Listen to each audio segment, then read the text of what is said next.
Hey guys, what's up? What's up? What's up? So excited to check in with you guys. LaShawna here, your business therapist. I help entrepreneurs, CEOs, and leaders pinpoint the mindset blocks that are keeping them stuck so they can build and launch a business that's in alignment with their inner core. Today, I want to talk to you about end of year assessment. Okay? End of year assessment. At the end of the day, guys, we have to be proactive versus reactive, okay? And what I'm noticing is that a lot of us are reactive, and that's why we can't get ahead of our goals, of our mindset, of our desires, okay? So when you think about end of year assessment, I literally want you to ask yourself three things, okay? Three things. Grand Rising, good morning. The first question I want you to ask yourself is, how am I feeling about this past season? Now, mind you, look, my voice, y'all, when I get excited, that voice gonna crack, boy. Now, mind you, feel. We're not looking at facts. It's an open-ended question. How are you feeling about this past season? And I know a lot of us immediately go to the negative. Well, I didn't meet my quota. I didn't meet my revenue goals. My launch failed. Let's start with the positive. When you're looking at your end of year assessment, let's start with what went well. Okay? So a couple things that I'm excited about. Number one, I launched my high ticket offer and I was able to close XYZ amount of people, right? I opened up a multi-purpose content creation studio, Pop Up and Create. I had my second live accountability on demand event. So I'm looking at the highlights of what went well.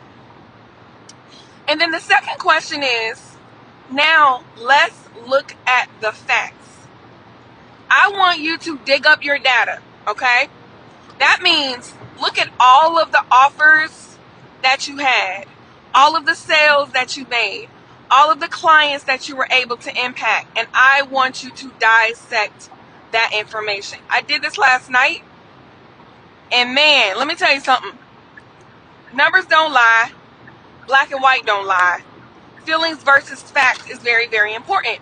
Because what happens is, guys, when we're looking at our feelings, we are breezing over some of the things that we did because we forgot. We're not collecting that data ongoing. Girl, I'm about to message you. I was just about to message you to check in with you. So, question one, how do you feel about this past season? Feelings.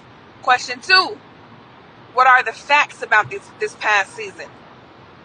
So when I'm looking at my past data, I am proud to announce that for the second year, I surpassed the six-figure mark while being out of corporate. Now, I'm not going to brag on this, but I am going to say with no team. I'm not happy to say with no team because imagine if I had a team, I probably would have doubled or tripled the results, right? However, it's still a win. And then also what I noticed was that my core offer was my 8 to 12 week coaching intensive. And now what I'm going to do is kind of present this more group style. However, I was able to see the black and white, and literally that alone generated me over six figures. So what we have to do is look at the data. Now, mind you, it's not just about the money, okay? Because let's say, okay, I made $1 million, but I'm not happy. I'm depleted. I don't feel like I'm doing enough. So it's not about the money. The money is the byproduct of the impact and the transformation. But when I'm working with my clients, I let them know that, look, you're going to put the same energy going after the little fish that you would put going after the big fish. What do I mean by that? So if I have a $97 offer, right, and I have a $9,000 offer, I'm still marketing. I'm still sending out emails. I'm still launching. I'm still creating messaging. I'm still doing the work. So why not go after the big fish? And mind you, this is not about money, but I'm gonna bring you to the party here in a minute. Why not go after the big fish, which has a comprehensive impact instead of a band-aid impact? Lashana, what do you mean by that? Well, more than likely, if I'm selling an ebook, a digital product, $97, even a masterclass, it's probably going to have a temporary impact. But if I have a comprehensive offer, a coaching program, a VIP day, an intensive, a live event, whatever the case may be, the impact is greater. So as I'm looking at my data, I'm looking at all the things that I sold, all of the impact that I made, and the thing that brought in the most transformation for my clients and brought in the most revenue was my comprehensive offer. Even my consulting offer. For those that don't know, I consult with CEOs and help them with leadership, retention, staff development, things of that nature, right? It's still one of my high tier offers. It makes a bigger impact. So when you're doing your assessment for this new season, I want you to make sure that you're not just putting out fires. Okay? We got to have a strategic approach to transform lives instead of just tickling. Okay? Let me tickle you right here. That don't serve nobody. So the third question is this, and if you're just tuning in, what's up guys? Lashana here, your business therapist. I help entrepreneurs, CEOs, and leaders do their inner work so they can build, launch, and grow, okay? With success. Because I could build, I could launch, I could grow, but if I don't feel successful internally because of life, because of drama, because of trauma, then it's not going to be sustainable. Good morning. So the first question is, how do you feel about this past season? What are you feeling? The second question, what are the facts about this past season? I want you to look at your data. Revenue, transformation, resources, collaborations. That's the last part that I got to do. I'm going to look at all of my speaking engagements that I did, all of my internal virtual events, live events that I did, and look at those connections and collaborations, because most times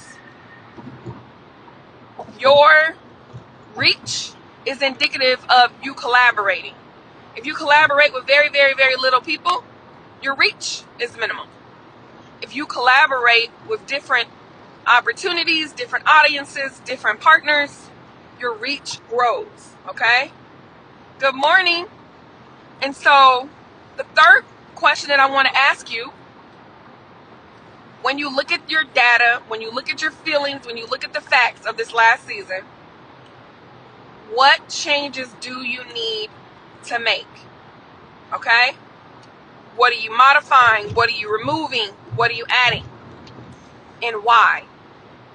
So for me, I had so many different things I was doing in the last season.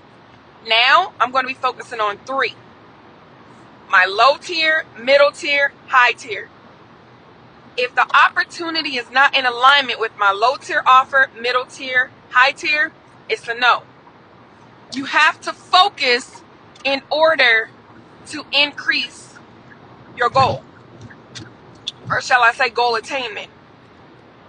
If you're scatterbrained, if you're all over the place, if you nilly-willy just doing whatever, you're going to get nilly-willy doing whatever results. Okay? Make sure y'all watch this live and hashtag replay so I know you checked in. And I'm going to say these 3 questions one more time before I get up off of here, okay? Also, Accountability on Demand group mentorship opens back up January 16th, and we have room for you. My group coaching program is a 6-month business and confidence incubator that helps with mindset, messaging, momentum, and money flow, okay? Everything's on the landing page. Check it out. The link is in my bio. But this is a season for accountability and support. A lot of us are kind of out here on the island. We kind of dip in, dip out, one toe in, one toe out. We want to partner with you and help you in a comprehensive way. And for those who grab the pay in full option, you get a kickstart session with me. 4 M's in my bank account. Yep. It's actually, exactly. And it's indicative of my succeed method, right? There's 6 C's: courage, clarity, confidence, content that connects. Okay? Champion, being a champion in your brand, and cash flow. That's my succeed blueprint. I'm not going to go in depth about it. It's something with letters and alliteration, y'all. Blame it on my mama. And actually, no, blame it on me. I don't know what it is, but when it comes to that, I'm really good at frameworks, at alliteration, things of that nature. But anyways, so the number one question I said, how do you feel about this past season? Feelings are different than facts. I just want to know, how do you feel? Start with the pros and then the learning opportunities.